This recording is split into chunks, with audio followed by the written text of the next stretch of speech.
उत्तिष्ठ नरशार्दूल कर्तव्यं दैवमाह्निकम् उत्तिष्ठोत्तिष्ठ गोविन्द उत्तिष्ठ गरुडध्वज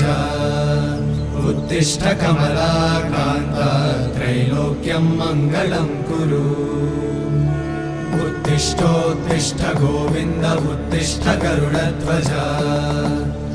उत्तिष्ठ कमलाकान्त त्रैलोक्यं मङ्गलं कुरु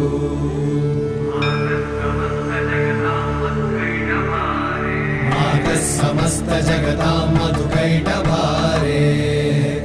वक्षो विहारिणि मनोहर दिव्यमूर्ते श्रीस्वामि निःश्रित जनप्रिय दानशीले